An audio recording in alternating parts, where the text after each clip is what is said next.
minha mãe, minha mãe. Oh, minha mãe, minha amada. Oh, minha mãe, minha mãe. Oh, minha mãe, minha amada. Quem tem uma mãe tem tudo. Quem não tem mãe não tem nada. O Arminita, o João levantou-se muito cedo porque tinha que estar cedo à porta da redação. Trincou um nada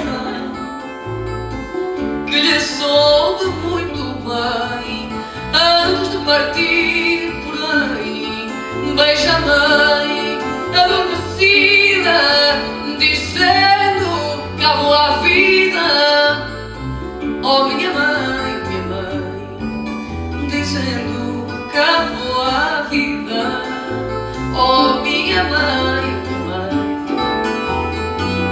a mãe com todo carinho deitou-lhe a cabeça, um beijou e depois aconselhou, sempre muito juizinho: toma conta no caminho, não fumes, não jogues nada, pode ficar descansada, diz ele para iludir, e tornou-se a despedir. Oh, minha mãe, minha amada, e tornou-se a despedir. Oh, minha mãe, minha amada, cruzou toda a Madragoa, satisfeito a assobiar uma marcha popular do Santo Antônio em Lisboa. Nisto pensou: é tão boa a minha mãe, e com tudo como a engano, e em tudo e em mim tocou, coitadinha, que amo tanto essa velhinha. Quem tem uma mãe tem tudo, gramo tanto essa velhinha. Quem tem uma mãe tem tudo.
Nosotros en Portugal tenemos una tradición muy importante, porque esto es un ciclo de fado, ¿no? Van a recibir nombres como Aldina Duarte, Camané, Celeste Rodríguez, que son nombres muy importantes, muchísimo importantes. Entonces, yo voy a enseñaros algo que si gritaren en ciertas ocasiones, ellos van a quedar muy felices. Cuando un cantante hace algo con su voz de extraordinario, como eso que yo he hecho ahora, una suspensión modesta. Bueno, cuando un cantante hace algo especial, nosotros llamamos rodriguinhos. El público fadista grita "Ah, fadista!", que significa que es un grande cantante de fado. Yo he hecho unas cuantas hasta